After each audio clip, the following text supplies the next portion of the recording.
Hi, everybody. Hello, hello, hello, hello, everybody. Welcome to Outside the Box. It's been a very, very, very long time since I did a live, and I'm getting back into doing lives again. So, this is my first live in a very, very, very long time. Hopefully, it's not gonna be um, a long time again before we have another live. But anyway, um, that's that. So, I wanted to start back doing my lives, and what better topic to talk about than a topic that is very sensitive and a topic where we really do need to discuss and talk about it. We really do need to raise awareness of the issue and somehow try to make changes in our society. Whatever way we can, we need to try whatever way we can, in in your own capacity, whatever you can do, whether it is being aware yourself, sharing information with others, trying to protect people who are affected by this issue. So today we are going to talk about, and it's not just because it's a topic that everybody is talking about right now, but it's something that is very important and it's very dear to me because, the children are the future. And it's not even just a matter that affects children only. It's a matter that generally affects us because we have it's it's a whole culture. So instead of just talking in parables, let me just come on straight and just address the topic. So tonight we're talking about sexual offenses in Dominica, and the topic basically is sexual offenses in Dominica. Um, what are we doing wrong? So what are we doing wrong in Dominica? With regards to sexual offenses, and I just wanted to have a discussion regarding that, and get views of other people as well as share my views. Um, I think as a woman, as a mother, and as another adult in society, I think my oh, the volume is low. Okay, let me work on that. I was trying not to make my mic too loud because I didn't want the feedback. But thank you, Tanya. Thank you. Is it better now?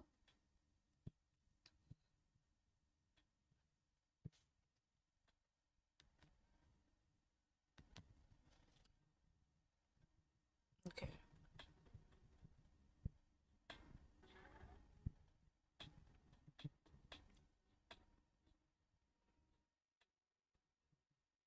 Right. So I just want to know if it's better now. Let me test. Let me test my own. Let's see.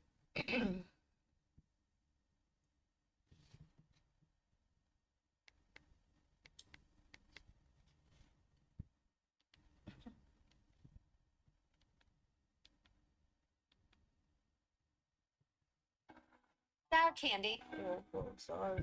Oh, oh. I didn't mean to do that. Um,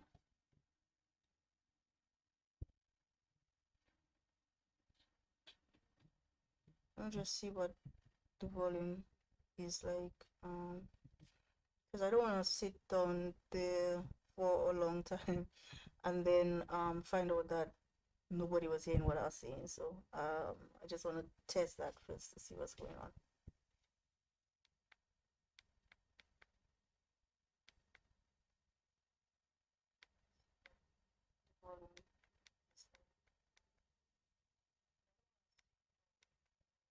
Oh yeah, it's kind of low for sure. I will. It's kind of low. I'm gonna turn it up a little bit.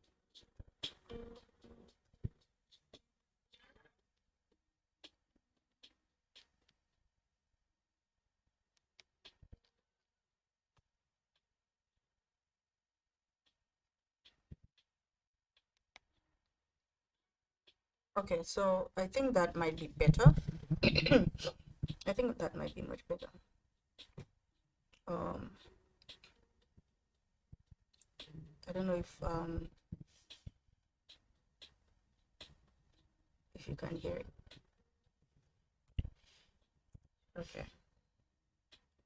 I'm doing this for the first time, kinda. Because I'm trying to stream it, so I haven't used like the mic and everything together in one yet. So bear with me.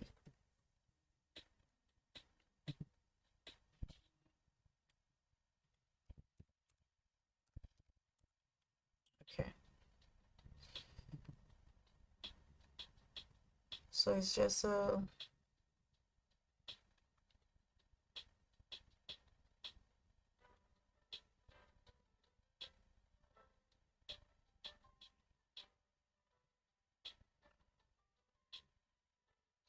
okay. So it's just a cool evening.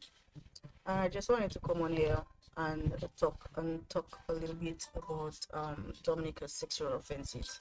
Mainly the act, talking about what's going on regarding it. I'm not I'm not really into talking about actual events, actual people or personalities. That's one of the things that I try to maintain with outside the box. I try not making it something that can be considered as directed at persons or directed at particular situations, because I'm trying more to be sort of like an educational medium, an educational, have the platform to be a little bit more educational than the usual Beth that we like so much.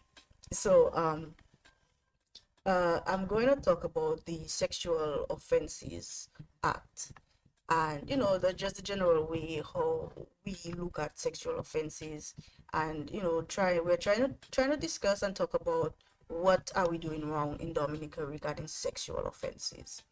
So that's really the topic today. Um,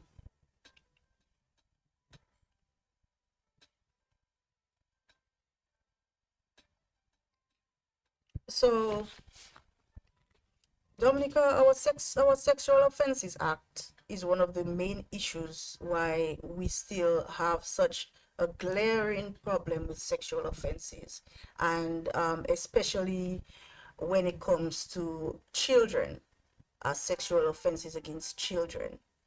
I think the strength of any society against sexual offenses is in the act, is in the laws.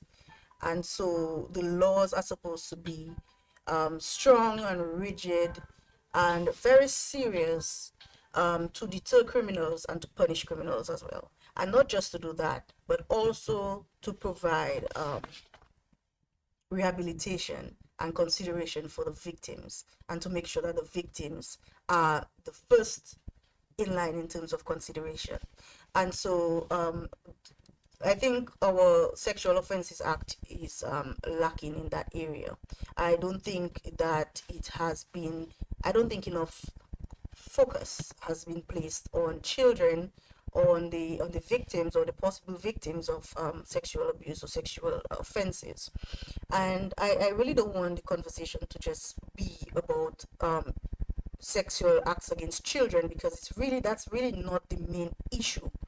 The main issue is that the law does not do what it has to do, so the children are really in danger right now.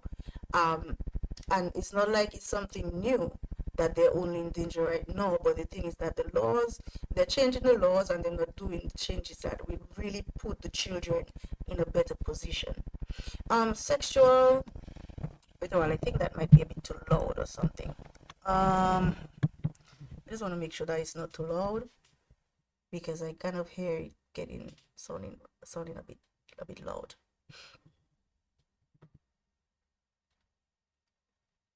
Okay. So anyway, um, what are we doing wrong? There are a few things in Dominica that are very conducive to sexual abuse, and it's sort of like it's ingrained in our culture. Sexual abuse and sexual deviance,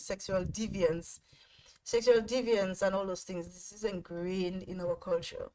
The music that we listen to, the activities that we partake in, especially during carnival and those things, um, our jokes, our sense of humor, everything is about sex. Everything is, there's a lot of inappropriate stuff going on in our everyday life. People, you walk on the street and men sexually harass women all day in town or on the streets or wherever. And it's a normal thing, and they expect you to smile when you get sexually harassed on the street. You go to work and your boss is sexually harassing you, and there's no way you can turn. Or some people are happy. Some people are happy to have the boss making moves on them at work, or using that to probably get better conditions at work, and that kind of thing. So it's kind of like a culture where people are just inappropriate, and there's it's like nothing is wrong with it. And when it happens to children, there are some people who get much more sensitive about it when it happens to children. But the problem is that it's so ingrained in our culture, it's so ingrained in our everyday life. It's like we don't see it as a problem. And then a child gets abused, and then we start, acting like it's something out of the ordinary, like something that has never happened or doesn't happen. Um, it's like children have always been in danger sexually, because I mean, the men, or I don't want to make it too like gender gender biased, but a lot of little girls get abused by family members, close family friends. And when those things happen, we people are more willing to protect the rapist. As they say, si pani sutiwe pakini vole. If you don't protect and shelter the rapists and the offenders, they will not they will not be doing it, because they will get exposed, and they do not want to get exposed.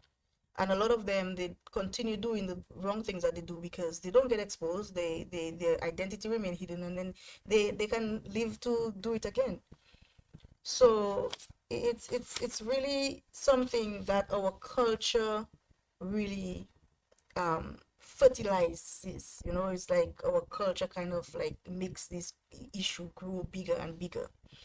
um so it is ingrained in our culture, our lifestyle, and everything. It's part of it. Our humor, our culture, our dance, our activities, our fun, and everything like that. Our slangs. We have so many different slangs. Just think about it. Just think about how many different slangs and different colloquial terms to refer to sex. We probably have about 100 different ways that we can talk about sex, because it's something that we always talk about, and we always, you know, have those kind of conversations with the people, with our friends, with our family, and stuff like that. So some people, sort of, it's like they take that as if like it's something that they can exercise anywhere and anytime. So, um, our society, our community, we hide the rapists and we give them full consideration. We feel bad for them. We call it a mistake. We say, oh, a rapist, oh, we say they fall short and they made a mistake, and stuff like that. But the thing is, a rapist doesn't, it's not a mistake. Sometimes rapists, that is what turns them on. That's what they want, that's what they like, that's what they dream about. They dream about forcing a woman to have sex with her. It's like that some of them, that is what they live for. Sometimes, and I mean, like a pedophile likes children. That's what they like. So even if they do it or they don't do it, they're gonna always like children. That's what they're attracted to. So at the end of the day, even if a pedophile probably abuses a child, and you know, says, okay, I made a mistake and I realize my mistake, at the end of the day, he will abuse another child again. That is why they have sexual offenders registry, because sexual offense is not a one, well, most times it's not just a one-time thing. It's something out of habit. It's something out of the desires of a person, what a person likes, what turns them on. So so when we encourage these people in their vices, it's like we're encouraging them when they know that nobody will believe that they did something like that. Nobody will believe that I, as a respectable man in society, would do something like that. And sometimes that's what they tell the victims. They tell the victims, well, nobody's going to believe you. Nobody's going to believe you, right? So our society, like the people in our communities, or they may be doing it inadvertently. They were probably like not aware that they are a factor in making the problem worse. But they're making the problem worse because they are, instead of trying to protect children and trying to protect other victims of sexual abuse, or sexual crimes, they are so busy trying to protect and think of reasons why this rapist or this pedophile fell short of the glory of God. Where whereas they should be thinking about what are we going to do to get this girl or get this person that was abused, this victim or survivor, to get this person back on track so they can continue and live a normal life, because these things never go. It's like it's never in your past. Um sexual crimes are never in your past. So we what we are doing wrong is that we are focusing so much on the perpetrator, but we never offer our help to our victims. We don't have any system that provides that kind of assistance, that kind of rehabilitation for the victims of sexual abuse or sexual crimes. So um, that is a problem that we have, that all of us can come together and fix. All of us can come together to fix it, because it's a societal problem. And then we also have that problem of people blaming victims. We blame victims, and that's one of the reasons why a lot of people, a lot of women, even men, they get abused. They suffer. They suffer from crimes like this, but they are afraid to say about it. They're afraid to report it, because the first thing people ask you is, what were you doing there? Or the first thing that you might be lying about it. So even a child, they even blame children sometimes. Or the first thing is like the child is lying, the child doesn't know what really happened, they doubt whether the child is speaking the truth or not, but they totally believe the man or the woman. And another thing, we need to stop pretending like only men are sexual offenders, because a lot of women are doing the same things that men are doing. But as our society, again, we we keep those things under wraps. We do not think about women abusing children, women sexually abusing others, as if it's a crime. But it is, and it has the same effect on the victim as it does when the perpetrator is a man. So yeah, and then in blaming the victim, sometimes we end up, you know, making a person's behavior be the reason why that happened to them, or the person's attire, the way a person dresses. I mean, if you dress like naked and stuff like that, you might be attracting the wrong attention, but that doesn't mean that you are calling for it or asking for it.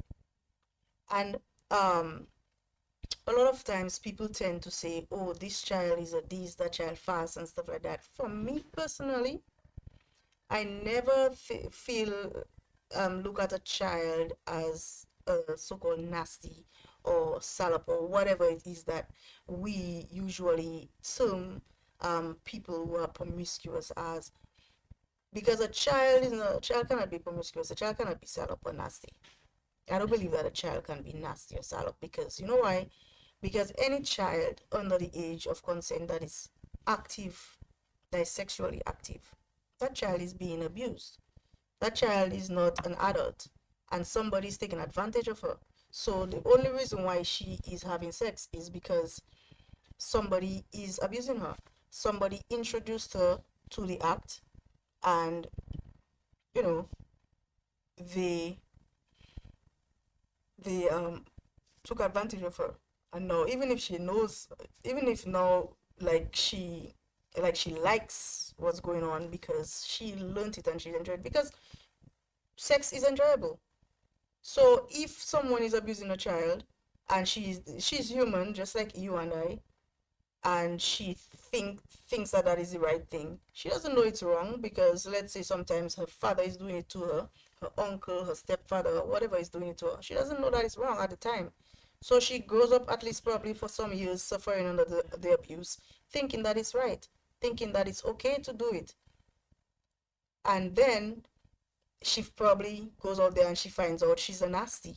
So what can she do? That's just how she is. That's just what she knows, you know. So we start to blame her. But let's say she's 15 years old and she's been having sex for 5 years. Who is to blame about that? Who is to blame when a 15-year-old child has been having sex for 5 years? You cannot blame her, you know. So we put blame on the wrong people. We blame the victim, and it's ridiculous because, and not even, I'm not even talking about an adult where you say, okay, that person went to a man's house, they went to a hotel room with a man. Let's say a woman went to a hotel room with a man, or she went to a man's house at 2 a.m. or stuff like that. What did you expect to happen? I'm not even talking about these situations. But I'm talking about children. Anyway, a child is involved in sexual activities, the adult is wrong. A child could be a child could be dressed in no, a child could be walking on the street naked. An adult man has no right, or no, there's no reasonable um justification. There's no justification for a man being involved with a child sexually. So we need to stop, like, providing that little cushion for rapists and abusers, and just try to focus that attention on the children. Try to focus that attention on the victims, because what we are doing is we are really just making the situation worse as time goes on, because a lot of, I mean, right now we're hearing about it a lot, but the reason why we're hearing about it is because people are talking about it on the internet. But sexual abuse has always been a very common thing in society in Dominica. I'm just talking about Dominica because we're talking in context, but I know it's something that has been, it's a worldwide thing. It's not like local to Dominica. But sexual, people have been abusing children in their homes, their children, their nieces, their nieces, their nephews, their children, their grandchildren, for a long time, you know. And I will say, from knowing a lot, being a woman and knowing women and being around women, I would say 3 out of every 5 girls in Dominica have been either touched in some way inappropriately by a family member or family friend when they were a kid, or um, raped, abused, molested, touched inappropriately, and that kind of thing. So it's like a norm. It's almost like a normal thing for a lot of people, and I can tell you, it's like the people you probably might not expect to be suffering from that, to be a victim of child abuse. The children, there are some children who are going to school, are very normal, seem very normal on the outside, seem very privileged and stuff, and then at the end of the day, they've been abused at home sexually by an uncle, by an aunt, by a father, by a somebody, a cousin at home, an older cousin.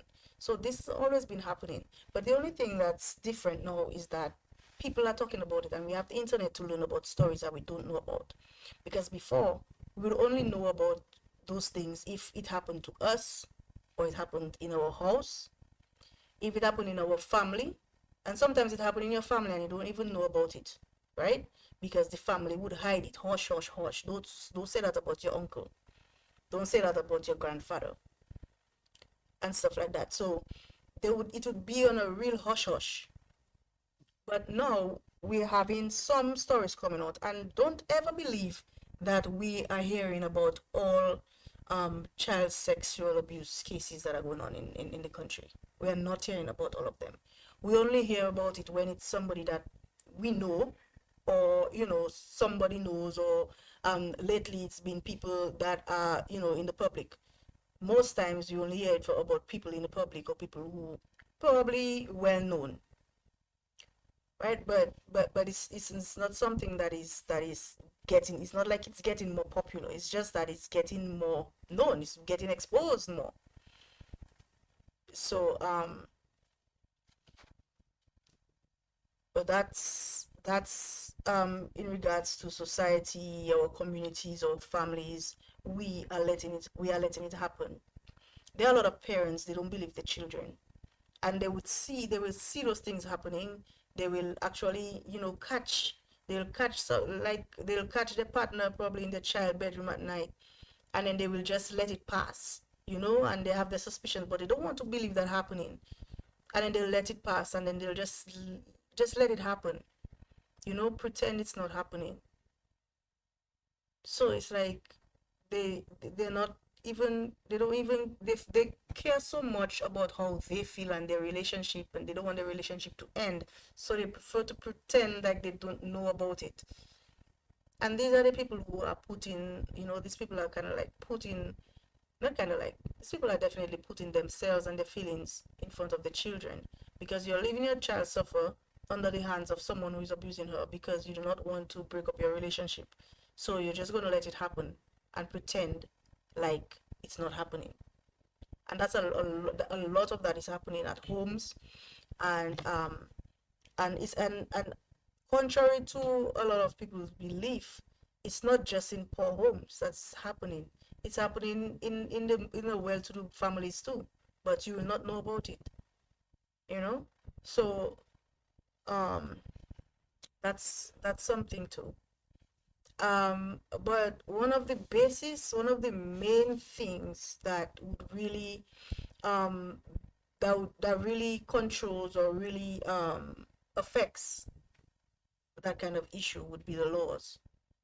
And I mean, in 2016, somewhere around 2014, 2013, 14, there's a lot going on, and there were a lot of sexual abuse cases in the news.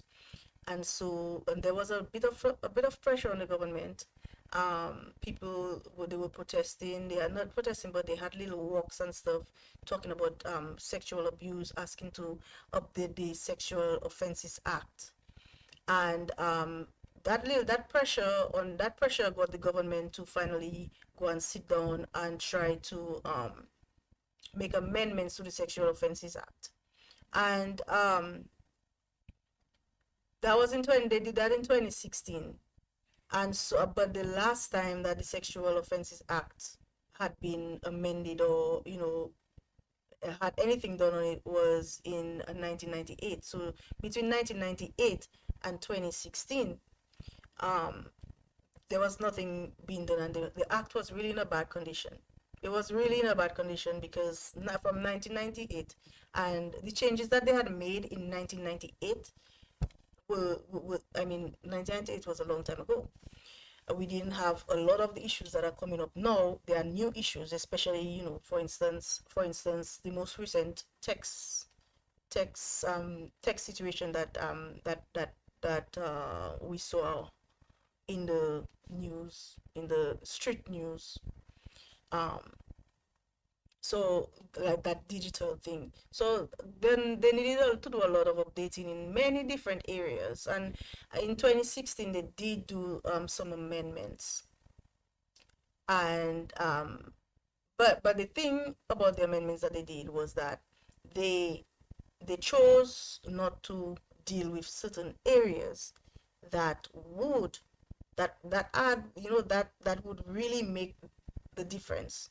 So when they amended the Sexual Offences Act, they decided, like they did little things like they changed the definition of rape, because before rape was just with the women parts and man parts, right? And then they made a different they made a change, to include any other act. Um, and so, a man can rape a man. It could be a man, if a man rapes a man, then it's called rape. But there was no consideration of, um, that kind of thing before, like in the 1998 Act. So they changed it to mean, it's not just penetration, but it could be rape as well if it's not penetration in the woman parts. And they also, the other main part that they did was, they changed the part that said that, a man, if a man has sexual intercourse without his wife's consent, then it is rape if there's a divorce and that kind of a ish situation. So before 2016, if a husband and a wife are married, and even if the wife says no, and the husband had sex with her, it would still not be rape. But now they change it so that, if a wife says no and the husband wants to have sex and he still has sex with his wife against her will, then it is rape in a marriage.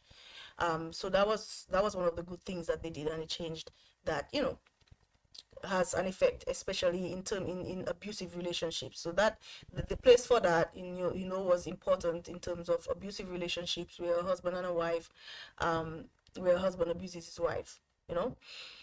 Um, so that, and then they had certain other areas, little stuff.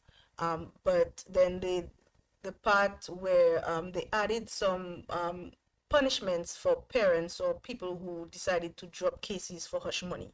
So that was an area that they spoke about a lot as well. And they did address that part. So if, let's say, your child was raped and the rapist offers you money, for you to drop the case and you accept it, then, it's a fine and jail time, right? But the problem with that is, most times if that happens, how are they gonna, most likely they're not going to really be pursuing anything like that.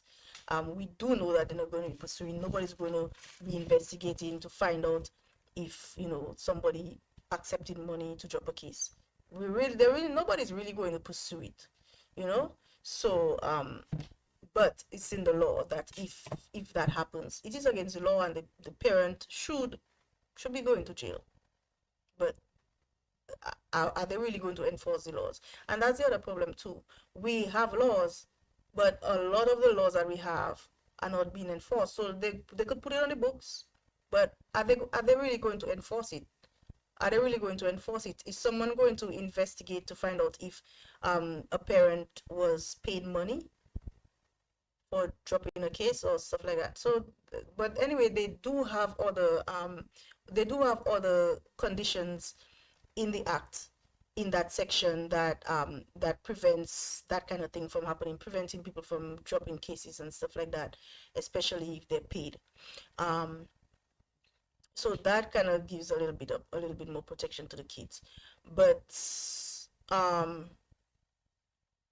in terms of uh, in terms of the child and the parents and dropping case for hush money, the hush money thing, I guess they put it in, they amended the laws to address it. Um, then another thing that they did that I guess would make a difference, that, people were complaining about, was, um, um, what was it? I don't think people complain about it much, but what I did notice is, like, they put, things like voyeurism, peeping tom, like if you're like exposing yourself, if you're exposing yourself, digitally, if you're exposing yourself digitally, like, let's say, watching porn and stuff like that, that is also a crime in Dominica now from 2016. Obviously before 2016, in 20 in what in 1998, that was not a crime, and that was not enforceable because it was not a crime on the books. But now, it's a crime. So there are things that were added then that, you know, we can say are a little bit more modern. Um, Pictures, and this is also in the law as well. Sharing pictures, pornographic pictures with children is also on the books, on the law, in the law, as illegal. So I think people need to look at the Sexual Offences Act and be acquainted with things, the different things that are mentioned in there. What is, what is in the law? Because a lot of time we talk about things and we're like, Dominica, our laws in Dominica don't have that, but it does have some of that. And also in the laws, they also have soliciting a minor for sex digitally as well. So it is a crime on the books. So in the case of what recently happened, where we saw an adult man trying to solicit a child for sex, that is in the law. And if you don't believe me, well, if you don't believe me, I can go and look at it, because I've looked at that Sexual Offences Act very, very thoroughly. Um, so I think they talked about solicitation, um, to a minor, and they did mention digital means. And so you never know. This is something that should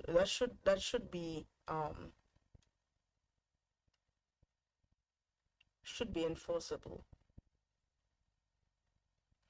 And but my main problem with the Sexual Offences Act, there are two things that I really have a problem with in the Sexual Offences Act. First of all, is that part where they are protecting the identity of the perpetrator. No, Jamaica is a Caribbean island right near to us. So regionally, we can compare with Jamaica. So some people who say they don't want to compare with America and stuff like that, but we can compare with Jamaica. Jamaica has a very similar Sexual Offences Act as us. So the Sexual Offences Act is very similar with ours, but in the act, they are they are protecting the identity of the complainant, who is the victim. They're protecting the identity of the complainant. And so that part that we have in our law, where we're protecting the name of the perpetrator until he's convicted, they don't have that. What they have is no one shall, it's termed in the same way, but no media, no media outlet, no news or anything can publish the name of the victim, or they cannot publish anything that will lead to the identification of the victim, right? But the perpetrator is fair game. The perpetrator is not protected by the laws. So there's no reason, I believe there's no reason for us to be protecting the perpetrator. Um, the defense of people who support that, like their defense is that, oh, we're a small community and rape will stay on your name. But if your name called once about rape and people have your name in that, then you might never be able to get away from it. Guess what you'll do? You will stay away from children.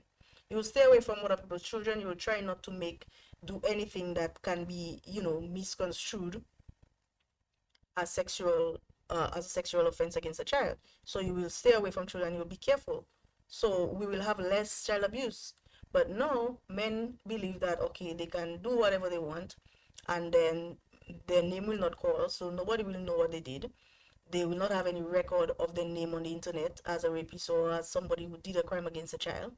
And then at the end, somebody can drop the case, like before, what used to happen before, a lot of people used to pay the parents or whatever to drop the case, or some kind of technicality happens and they don't get some type of technicality happens in the case and they don't get convicted. The judge throws out the case because somebody knows somebody. All sorts of different things can happen, and to make a person who has committed a crime not um, get convicted.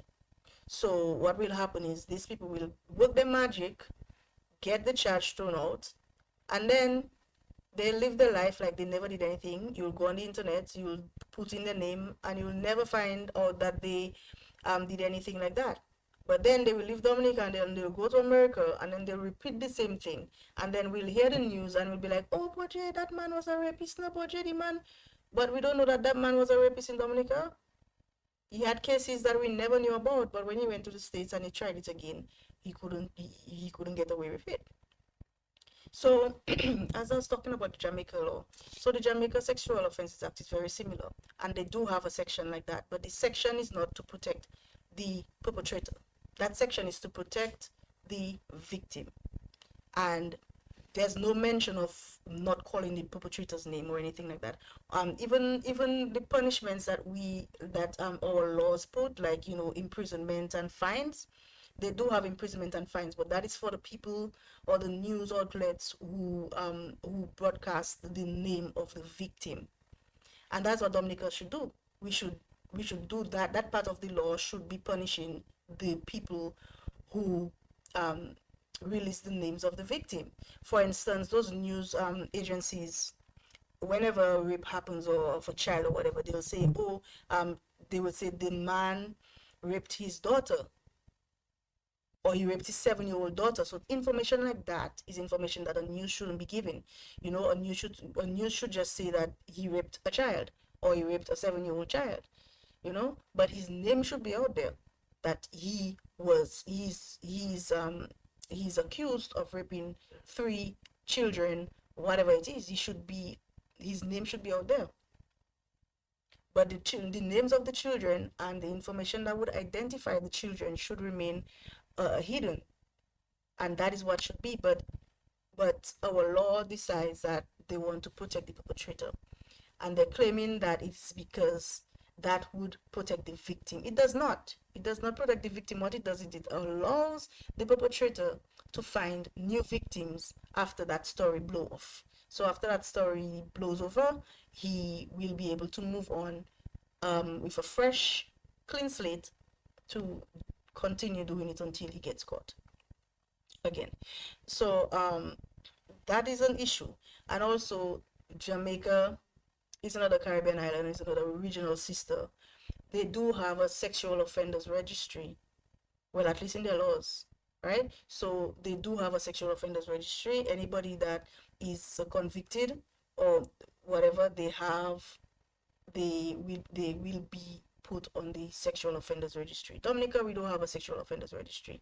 And these were two of the things, and these two things I mentioned, the sexual offenders registry and the law protecting the perpetrators.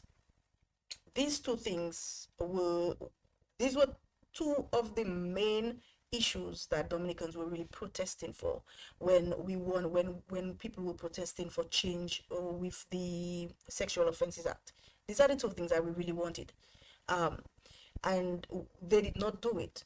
And you have to question, you have to wonder, why did they not see it fit to make that change? Because that change would have made a difference.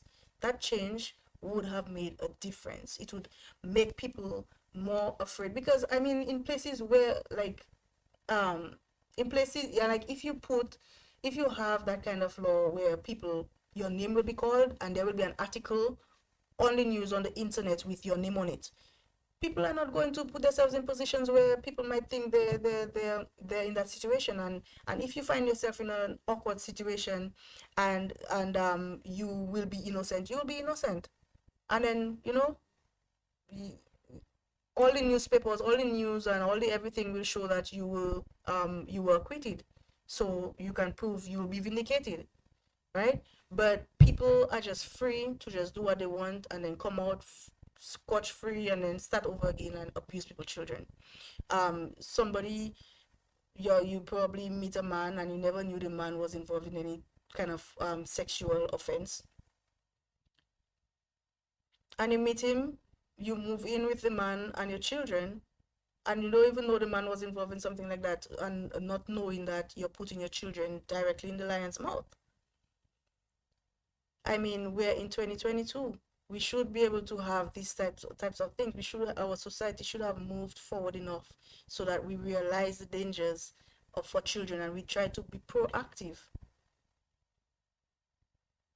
So that is the area where I am most passionate about in regards to the Sexual Offences Act, the Sexual Offenders Registry, and the protection of the thing. And every time something happens, people are making noise on, people are making noise and talking about it, but we don't really make enough noise about it, like noise where it will have an effect. We just quarrel or whatever, and then it blows off a few days after the story dies, it blows off, and then until it happens to somebody else, and everybody just want to know the best. Most times they just want to know the best. It's not like they really care, about the situation and the laws and the effect of what's going on. Most of them just want to know the best. So yeah, this. And then the other thing that kind of, you know, is weird in the Sexual Offences Act is that they didn't find, like, the Sexual Offences Act, it covers everything that is a sexual offense, you know. Um, if even if it's just exposure, indecent exposure, and that kind of thing. But the Sexual Offences Act does not even address sexual harassment. Sexual harassment is not a crime in Dominica. Sexual harassment is not a crime in Dominica. As long as somebody didn't rape you or attempt to rape you, they have not committed a crime. And not even attempt. Attempt doesn't even really make it, because there's no attempt. I didn't see anything like an attempt charge. It's basically either you rape them or you did not rape them. So if somebody tried to rape you and you escape, it's like you just have to say thank God and move on with your life. You know? I mean, I had in my life as a teenager, I had two situations where I had to run for my life and fight off a rapist off of me. Twice as a teenager. But going to the police would do what? What would they do? Nothing. They would say, what you doing there? Or, all kind of different things. So you just don't do anything. And then at the end of the day, it didn't happen. So you're like, okay, well, I don't want to put all that attention and all that negative attention on myself. So I'm just gonna let it be and leave it alone. And that's what a lot of people do, because attempted rape doesn't really go anywhere in Dominica, unless, I mean, probably unless if it's probably it was a violent encounter and they beat you up. There was like a type of physical assault with the assault, sexual assault. But attempted rape, they would probably it could probably be like a sexual assault charge. But then if they didn't do you anything and you just run away, most likely nothing would happen. It would be a slap on the wrist. Nothing will really come out of it, because but a sexual harassment is not against the law. And even if you're walking on the street and somebody group you, right, it probably is not even anything. um you probably cannot even take that person to court regarding the laws in that case. And probably if you do, you're just going to be a laughing stock in the court, because they're just going to laugh at you, like, look at you wasting your time coming to court. A man just touch your boom boom, just agree. That kind of thing. Our culture is that kind of way where, they might say, that's what they might probably say, a man touch a woman, nothing, nothing. And so you walking on the street every day, this guy calls you and say, oh, what a big thing in front there. Nothing. And if you're upset, people will be like, hey, but the man don't do nothing, the man just talk with his mouth. Yeah, so sexual harassment is not a crime, and people can do whatever they want. The only way sexual harassment can be, like, against some rule is if it is against a policy at work. So if an employer um, sexual harassment is against the policy at work, then the employer, and it happens, sexual harassment happens at work and they have a policy, then, there, that's the only place anything can happen, in the workplace. But outside of that, in Dominica, sexual harassment is nothing. Um, Sexual harassment is just a compliment, you know. So yeah, that's really a bit of what I think about sexual offenses in Dominica, and sexual offenses against children, and all this that's going on uninterrupted, unhindered.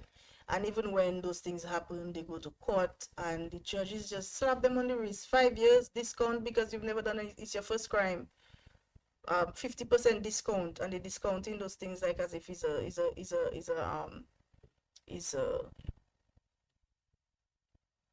JC Penny, is a Walmart rollback. You know, that's how they discounting in court. It's like, nobody, like, people do those violent crimes, rape children. Some time ago, about maybe what 5 years ago, this man from Penville, he raped three children. One was 8, one was 7, one was 10. Three little children. He raped them in both ways. He raped and sodomized those children. And the man got 8 years in all. They charged him 8 years for each child. I think something like they charged him 8 years for each child, but they made it run concurrently. So they had all the 8 years running together. So for each child, he was doing the 8 years for three children at the same time. How can you do that? The man raped three children, three children under 10, 10 and under, and the man get 8 years. Right now, by now he should be out. By now the man is out, living his life, raping more children. So the courts themselves, I mean, they also making the problem worse, because at the end of the day, the judges are not serious about rape. The judges are giving very light sentences for very violent cases. They're giving very light sentences for cases of children under 10 and 20 and whatever.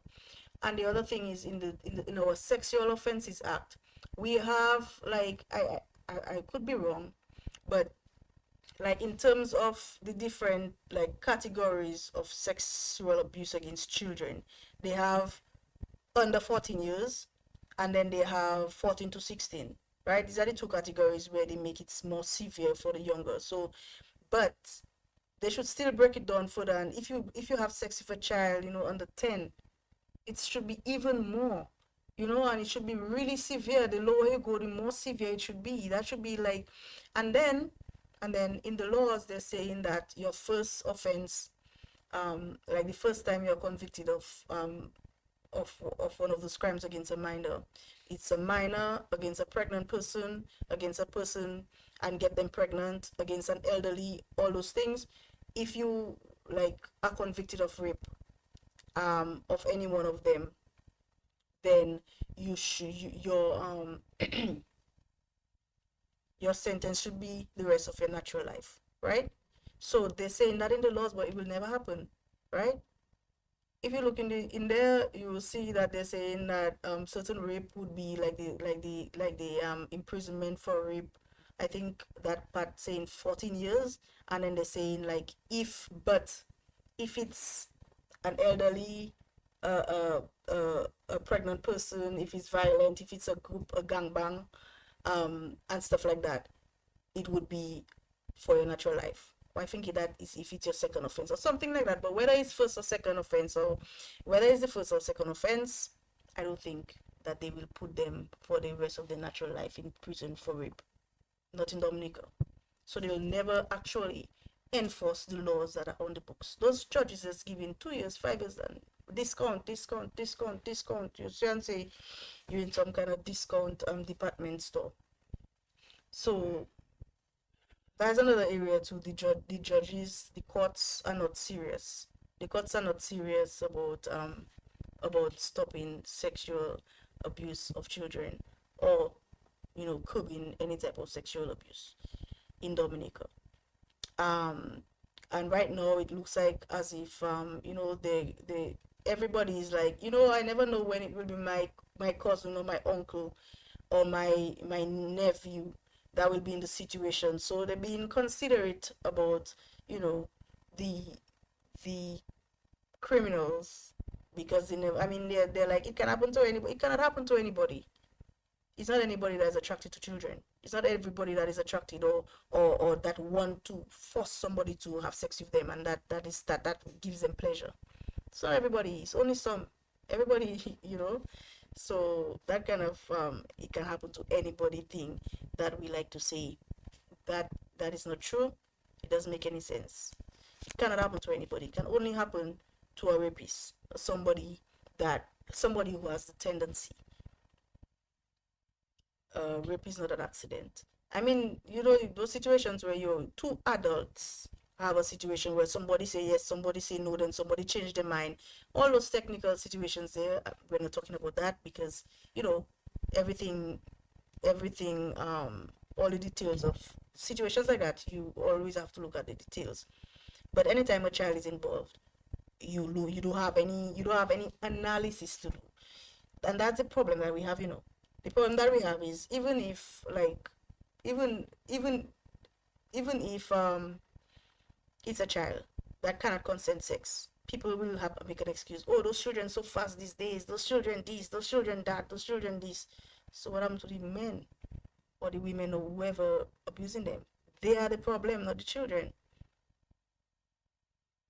So a lot of what's going on, a lot of the encouragement for the current situation has to do with our society encouraging it. We complain, we make noise, we talk about it whenever something happens. Everybody talking, talking, talking, talking, talking. And then when the story dies, everything dies, and everything goes back to normal. We see a little girl that's having sex. After we feel like some of us feel some Dominicans will come online under a story you know, talking about a story where somebody raped a child, and they'll be like, oh, all sorts of talk about, like the person shouldn't do that, or it's bad, or those rapists, blah blah blah, fireburn rapists, right? And then they'll turn around and see a little girl down the road, living down the road from them, that is having sex. She probably 12 or 14, and she having sex, and they'll turn around and say, you know, little nasty there, she like man, right? That's what they'll turn around and say, right? But they don't realize, in this situation in the communities, that's what's happening. That's what happened to that little girl you seen in the community there, that like man, that always have a man, and always in a little kumwe for man. That little girl is abused. And all you doing is calling her names and saying this and that about the little girl. But that little girl was abused, and that's why she's all she is. She's a victim. So we have this kind of, sometimes we have this kind of fake sympathy, fake empathy kind of thing going on. Like, we so care, but then we don't really care, because at the end of the day, when we see actual victims in action, the actual victims in action, that little 15-year-old child with a little pum pum shorts walking down the street, and all men in the society, in the community, doing whatever with her, that little girl there is the actual effect of the child abuse that we get angry about. But then we treat that little girl like trash, you know so that's what's happening now. There are a few things to do. I mean, what we can do is, the pressure that we put on the government to make amendments to the laws in 2016.